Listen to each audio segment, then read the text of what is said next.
नमस्कार दोस्तों, आप सभी का एक नई वीडियो में हार्दिक स्वागत है। आज की वीडियो में हम देखेंगे प्रैक्टिस सेट नंबर 19। यहाँ पर टॉप 50% लिए गए हैं। तो जैसा कि आप लोगों को पता है, हमारी श्रृंखला जो है टॉप 50 की चलती है और प्लेलिस्ट बनी हुई है। प्लेलिस्ट को नहीं देखा है तो उसको देख लीजिएगा। अगर इसकी PDF पाना चाहते हैं तो आप हमारे टेलीग्राम ग्रुप को जरूर ज्वाइन कर लीजिएगा और वहीं से आप लोगों को इसके नोट्स मिल जाएंगे। इंपॉर्टेंट क्वेश्चन जो शेयर किए जाते हैं वहीं पर आप लोगों को देखने को मिलेंगे। चलिए वीडियो को स्टार्ट करते हैं। वीडियो अगर अच्छा लगे तो प्लीज़ लाइक करना, शेयर करना। देखिए, पहला प्रश्न दिया गया, उत्तर प्रदेश सड़क परिवहन निगम का मुख्यालय है। तो आपको बताना है उत्तर प्रदेश सड़क परिवहन निगम का मुख्यालय कहाँ पर है। क्वेश्चन नंबर 1 का यहाँ पर राइट आंसर आप बताएंगे। देखिए, क्वेश्चन नंबर 1 का राइट आंसर यहाँ पर हो जाएगा ऑप्शन बी हो जाएगा, यानी लखनऊ। तो सड़क परिवहन निगम का मुख्यालय कहाँ है, तो आप बताएंगे लखनऊ में है। अगला प्रश्न देखेंगे, question number 2, women power line. ठीक है, तो वुमेन पावर लाइन 1090 योजना शुरू की गई। तो ये किस वर्ष में शुरू की गई योजना का बताना है वर्ष। ठीक है, तो वुमेन पावर लाइन 1090 योजना शुरू की गई। क्वेश्चन नंबर 2 का यहाँ पर करेक्ट आंसर हो जाएगा किस वर्ष में, तो आप बताएंगे 2012 में ये स्टार्ट की गई थी। कब? 2012 इसका राइट आंसर है। अगला प्रश्न देखेंगे, क्वेश्चन नंबर 3, उत्तर प्रदेश हिंदी संस्थान कहाँ स्थित है। तो आपको बताना है उत्तर प्रदेश हिंदी संस्थान कहाँ स्थित है। क्वेश्चन नंबर 3 का यहाँ पर करेक्ट आंसर हो जाएगा ऑप्शन डी, लखनऊ में है। तो हिंदी संस्थान पूछे या संस्कृत संस्थान पूछे तो लखनऊ ही बताना है आपको। अगला प्रश्न पूछेंगे, देखिए पूछा गया क्वेश्चन नंबर 4, उत्तर प्रदेश में रामनगरिया मेला गंगा तट पर लगता है, लेकिन रामनगरिया मेला कहाँ आयोजित किया जाता है। तो आपको बताना है उत्तर प्रदेश में रामनगरिया मेला कहाँ लगता है। क्वेश्चन नंबर 4 का यहाँ पर करेक्ट आंसर आप बताएंगे। देखिए, 4 का करेक्ट आंसर हो जाएगा ऑप्शन बी, फर्रुखाबाद में लगता है। तो रामनगरिया मेला कहाँ लगता है उत्तर प्रदेश में, तो आप बताएंगे फर्रुखाबाद में। अगला प्रश्न देखेंगे, क्वेश्चन नंबर 5, गोला गोकर्ण नाथ मेला किस जिले में आयोजित किया जाता है। तो गोला गोकर्ण नाथ मेला जो है ये कहाँ लगता है, तो किस जिले में लगता है, जिले का नाम बताना है। ठीक है, क्वेश्चन नंबर 5 का यहाँ पर करेक्ट आंसर बताएंगे। देखिए, क्वेश्चन नंबर 5 का करेक्ट आंसर है ऑप्शन बी, लखीमपुर खीरी में लगता है। तो लखीमपुर खीरी के अंतर्गत गोला एक स्थान आता है, तो वहीं पर ये मेला लगता है। तो किस नाम से फेमस है, तो याद रखेंगे गोला गोकर्ण नाथ मेला। ठीक है, तो किस जिले में आयोजित होता है, तो बताएंगे लखीमपुर खीरी में। अगला प्रश्न देखेंगे, क्वेश्चन नंबर 6, ताज महोत्सव किस महीने में मनाया जाता है। ताज महोत्सव किस महीने में मनाया जाता है, ये पूछा गया था। ठीक है, क्वेश्चन नंबर 6 का यहाँ पर राइट आंसर आप बताएंगे। देखिए, क्वेश्चन नंबर 6 का यहाँ पर राइट आंसर हो जाएगा ऑप्शन बी, फरवरी माह में ताज महोत्सव मनाया जाता है। कब मनाया जाता है, तो आप बताएंगे फरवरी माह में। अगला प्रश्न देखेंगे, क्वेश्चन नंबर 7, नैमिष तीर्थ विकास परिषद का गठन किस वर्ष किया गया। ठीक है, तो नैमिष तीर्थ ये कहाँ पड़ता है, तो आप याद रखेंगे सीतापुर जिले में पड़ता है। ठीक है, नैमिष तीर्थ कहाँ पड़ता है, तो आप बताएंगे सीतापुर जिले में पड़ता है।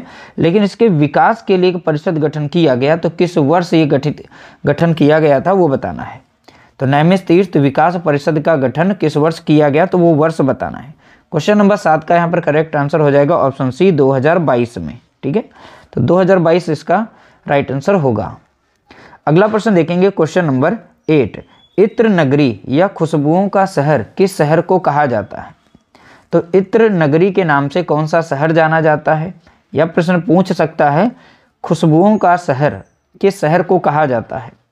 क्वेश्चन नंबर 8 का यहाँ पर करेक्ट आंसर हो जाएगा ऑप्शन बी, कन्नौज को। ठीक है, तो राइट आंसर यहाँ पर हो जाएगा कन्नौज। अगला प्रश्न देखेंगे, क्वेश्चन नंबर 9, सुहाग नगरी या चूड़ी नगरी के नाम से कौन सा जिला प्रसिद्ध है। तो आपको बताना है सुहाग नगरी या चूड़ी नगरी के नाम से कौन सा जिला प्रसिद्ध है।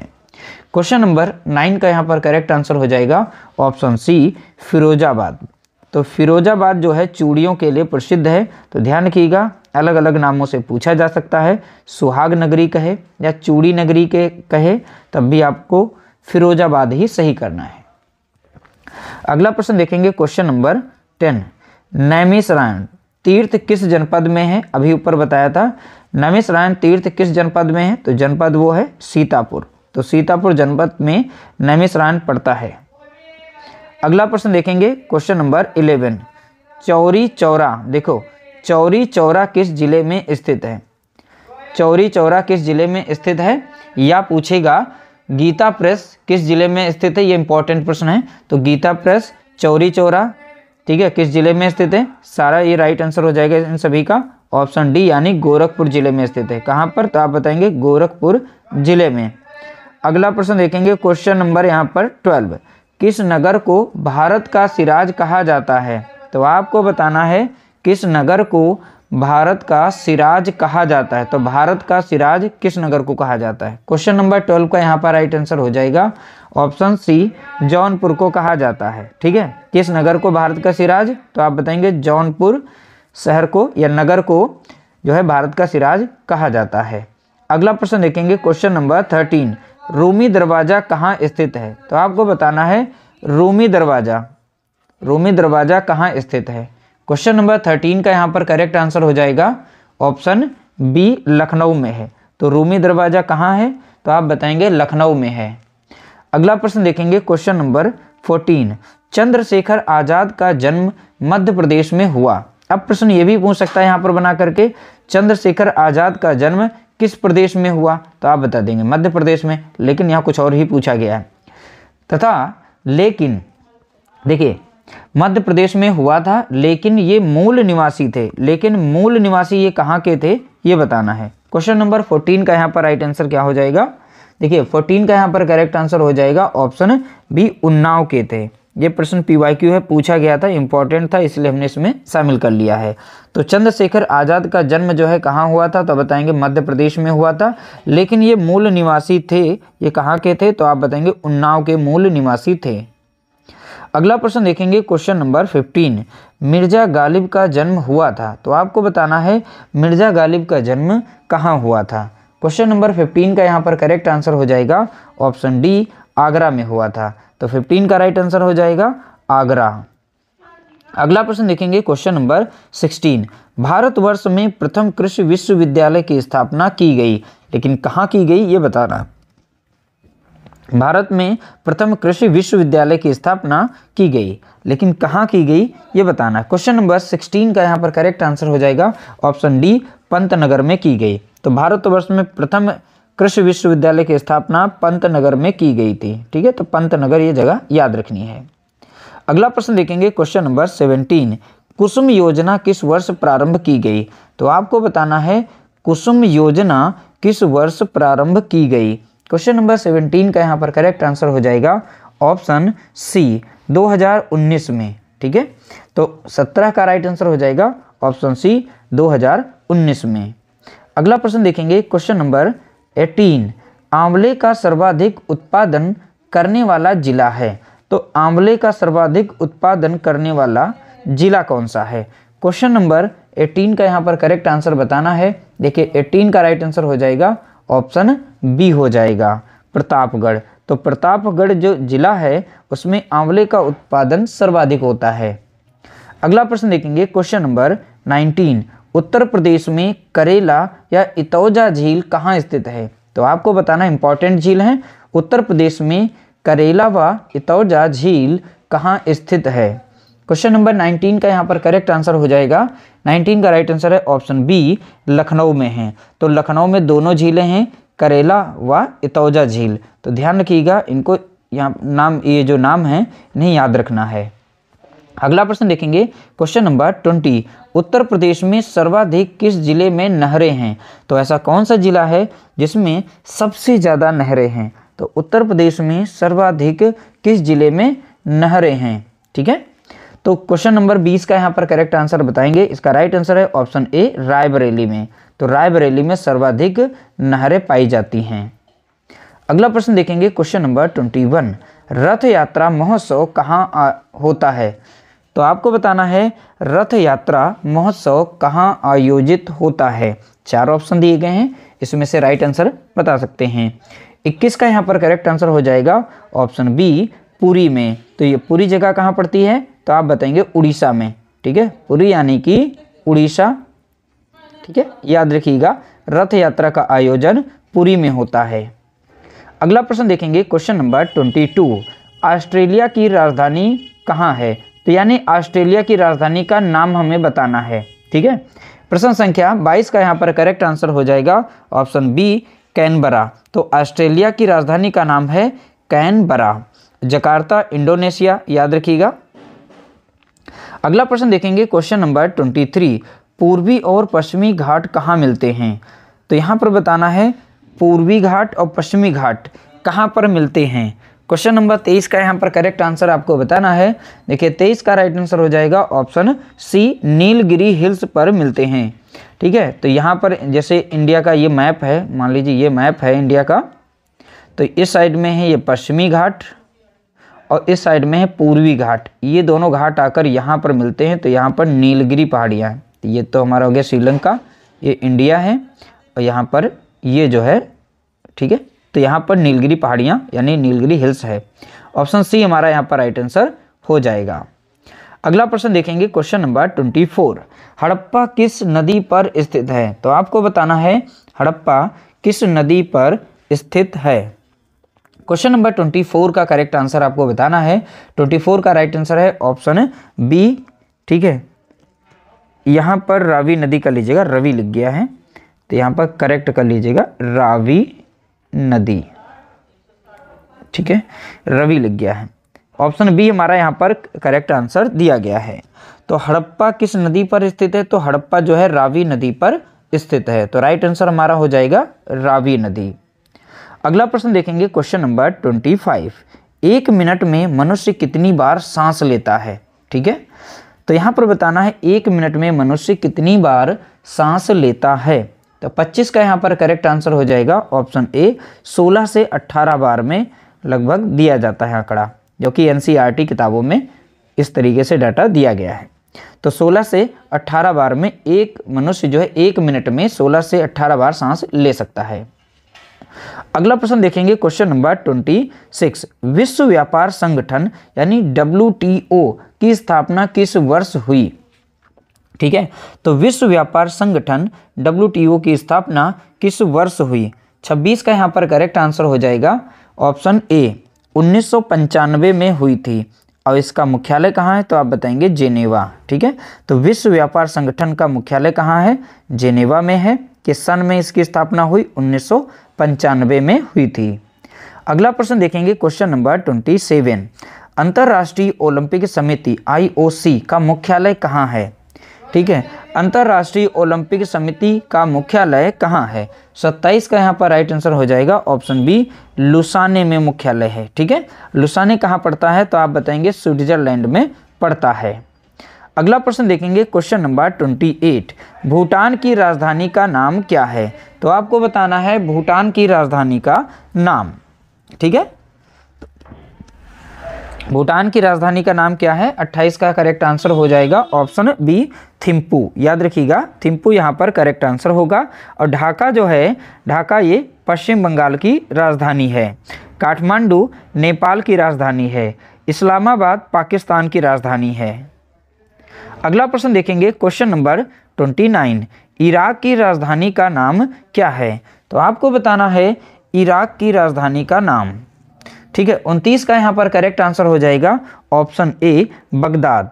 तो इराक की राजधानी का नाम क्या है? तो आप बताएंगे बगदाद है। अगला प्रश्न देखेंगे क्वेश्चन नंबर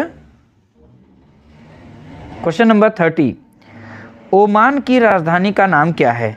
तो ओमान देश की राजधानी का नाम हमें बताना है। तो 30 का यहाँ पर करेक्ट आंसर हो जाएगा ऑप्शन बी, मस्कट। ठीक है, तो ओमान की राजधानी का नाम क्या है? तो आप बताएंगे मस्कट। अगला प्रश्न देखेंगे क्वेश्चन नंबर 31, विश्व शिक्षक दिवस कब मनाया जाता है? आपको यहाँ पर करेक्ट आंसर बताना, बहुत ही सावधानी पूर्वक आंसर दीजिएगा, क्योंकि यहाँ पर जरा से चूकेंगे तो आपका आंसर गलत हो जाएगा। विश्व शिक्षक दिवस कब मनाया जाता है? 31 का यहाँ पर राइट आंसर है ऑप्शन ए, 5 अक्टूबर को मनाया जाता है। ठीक है, तो यहाँ पर जो है 5 अक्टूबर को विश्व शिक्षक दिवस के रूप में मनाया जाता है। अगला प्रश्न देखेंगे क्वेश्चन नंबर 32, विश्व पोलियो दिवस कब मनाया जाता है? तो आपको बताना है विश्व पोलियो दिवस कब मनाया जाता है। 32 का यहाँ पर करेक्ट आंसर बताना है। देखिए 32 का यहाँ पर करेक्ट आंसर हो जाएगा ऑप्शन बी, यानी 24 अक्टूबर को विश्व पोलियो दिवस के रूप में मनाया जाता है। अगला प्रश्न देखेंगे, क्वेश्चन नंबर 33, विश्व विज्ञान दिवस कब मनाया जाता है। आपको बताना है विश्व विज्ञान दिवस कब मनाया जाता है। 33 का यहाँ पर राइट आंसर हो जाएगा ऑप्शन बी, 10 नवंबर को विश्व विज्ञान दिवस के रूप में मनाया जाता है। अगला प्रश्न देखेंगे यहाँ पर, क्वेश्चन नंबर 34, स्वतंत्र भारत के राष्ट्रीय ध्वज का डिजाइन निम्नलिखित में से किसने बनाया था। तो आपको बताना है स्वतंत्र भारत के राष्ट्रीय ध्वज यानी तिरंगा का डिजाइन किसने तैयार किया था। 4 ऑप्शन दिए गए हैं, इसमें से राइट आंसर बता सकते हैं। 34 का यहाँ पर करेक्ट आंसर हो जाएगा ऑप्शन डी, पिंगाली वेंकैया। ये नाम याद रखिएगा, इन्होंने राष्ट्रीय ध्वज का जो डिजाइन तैयार किया था। ठीक है, इनका नाम याद रखिएगा, पिंगाली वेंकैया। अगला प्रश्न देखेंगे, क्वेश्चन नंबर 35, भारत के राष्ट्रीय ध्वज के मध्य में बने धर्म चक्र का रंग क्या है। ठीक है, तो राष्ट्रीय ध्वज जो हमारा तिरंगा है, इसमें जो चक्र बना हुआ है उसका कलर बताना है कैसा है। क्वेश्चन नंबर 35 का यहाँ पर करेक्ट आंसर हो जाएगा ऑप्शन बी, गहरा नीला है। कैसा है, तो आप बताएंगे गहरा नीला है। अगला प्रश्न देखेंगे, क्वेश्चन नंबर 36, नोबेल पुरस्कार किस देश द्वारा दिए जाते हैं। तो नोबेल पुरस्कार प्रतिवर्ष दिए जाते हैं, लेकिन कौन सा देश जो है देता है। क्वेश्चन नंबर 36 का यहाँ पर करेक्ट आंसर बताना है। तो 36 का राइट आंसर हो जाएगा ऑप्शन बी, स्वीडन। ठीक है, तो ध्यान रखिएगा, नोबेल पुरस्कार जो है स्वीडन देश के द्वारा दिए जाते हैं। अगला प्रश्न पूछा गया, क्वेश्चन नंबर 37, नोबेल पुरस्कार प्रतिवर्ष कहाँ बांटे जाते हैं। तो यहाँ पर वो जगह का नाम बताना है, ये कहाँ बांटे जाते हैं। तो अभी तो हमने देखा नोबेल पुरस्कार जो है स्वीडन में बांटे जाते हैं। अब स्वीडन के अलावा भी कुछ ऐसे ऑप्शन आ सकते हैं, तो इसमें बताना है प्रतिवर्ष कहाँ बांटे जाते हैं।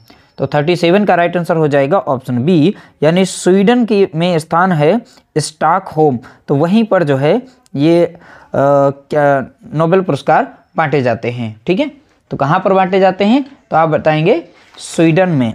और स्वीडन में कहाँ पर, स्टॉकहोम में। एक चीज़ और ध्यान दीजिएगा, यहाँ पर नोबेल शांति पुरस्कार जो है ये अलग देश में बांटा जाता है, नॉर्वे के ओस्लो में बांटा जाता है। कौन सा, नोबेल लिखे दे रहे हैं ताकि अच्छे से समझ लीजिएगा। ठीक है, नोबेल शांति पुरस्कार ये पूछ सकता है अलग से, शांति पुरस्कार। ठीक है, ये कहाँ बांटा जाता है, ये जो है स्टॉकहोम यानी स्वीडन में नहीं मिलता है, ये मिलता है नॉर्वे के ओस्लो में। कहाँ बांटा जाता है, नॉर्वे के ओस्लो में इसे दिया जाता है। तो ये थोड़ा सा इंपॉर्टेंट यहाँ पर बन जाता है, थोड़ा इसे ध्यान रखिएगा, ये क्योंकि इंपॉर्टेंट है इसलिए हमने अलग से लिखवा दिया यहाँ पर।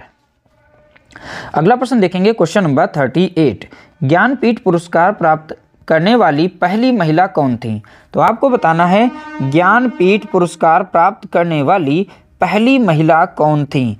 38 का यहाँ पर राइट आंसर बताना है। तो 38 का राइट आंसर हो जाएगा ऑप्शन डी, आशापूर्णा देवी। तो आशापूर्णा देवी को यहाँ पर ज्ञानपीठ पुरस्कार जो है यह दिया गया था। तो ध्यान रखिएगा, ज्ञानपीठ पुरस्कार प्राप्त करने वाली पहली महिला आशापूर्णा देवी हैं। अगला प्रश्न दिया गया, क्वेश्चन नंबर 39, सरस्वती सम्मान किस क्षेत्र के विशिष्ट कार्य के लिए दिया जाता है। तो आपको बताना है सरस्वती सम्मान किस क्षेत्र के विशिष्ट कार्य के लिए दिया जाता है। तो 39 का यहाँ पर करेक्ट आंसर आपको बताना है। इसका राइट आंसर है ऑप्शन बी, साहित्य के क्षेत्र में। ठीक है, साहित्य के क्षेत्र में सरस्वती सम्मान दिया जाता है। अगला प्रश्न देखेंगे, क्वेश्चन नंबर 40, सरस्वती सम्मान के प्रथम प्राप्तकर्ता हैं। तो सरस्वती सम्मान जो है सबसे पहले किसे मिला। क्वेश्चन नंबर 40 का यहाँ पर राइट आंसर बताएंगे। तो 40 का राइट आंसर है ऑप्शन सी, हरिवंश राय बच्चन जी को मिला था। तो सरस्वती सम्मान जो है सर्वप्रथम किसे मिला, तो आप बताएंगे हरिवंश राय बच्चन जी को मिला था। अगला प्रश्न देखेंगे, क्वेश्चन नंबर 41, ज्ञानपीठ पुरस्कार कब से प्रदान किया जा रहा है। तो आपको बताना है ज्ञानपीठ पुरस्कार कब से प्रदान किया जा रहा है। प्रश्न संख्या 41 का यहाँ पर करेक्ट आंसर हो जाएगा ऑप्शन सी, 1965 से।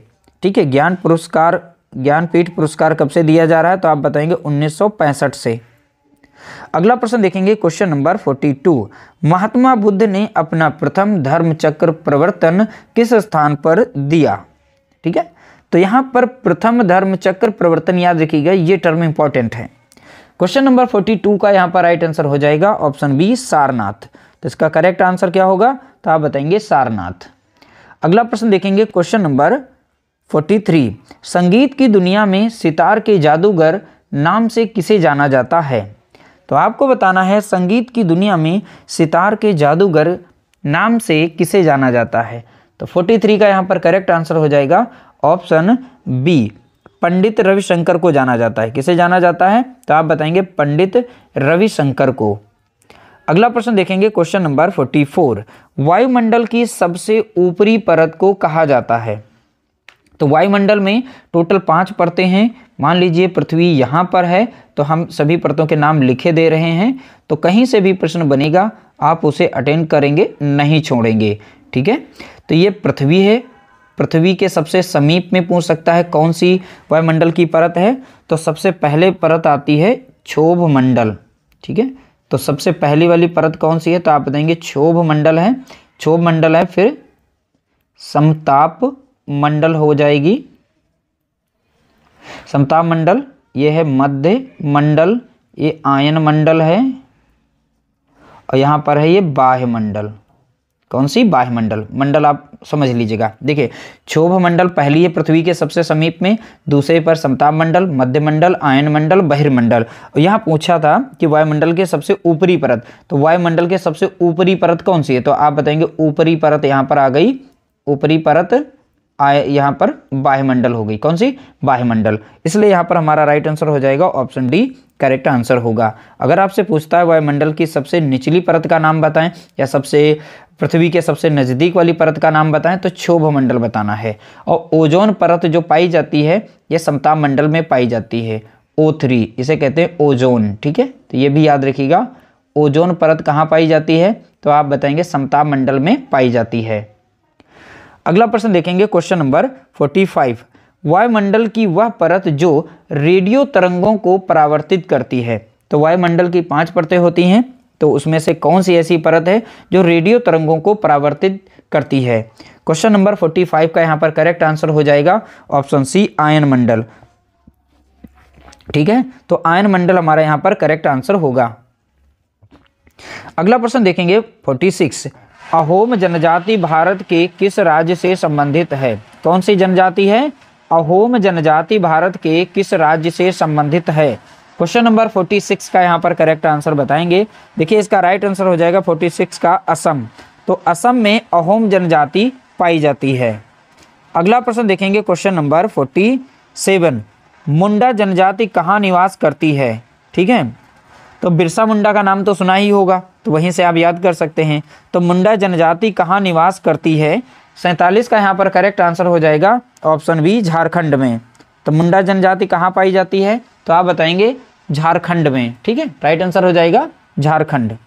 अगला प्रश्न देखेंगे क्वेश्चन नंबर 48।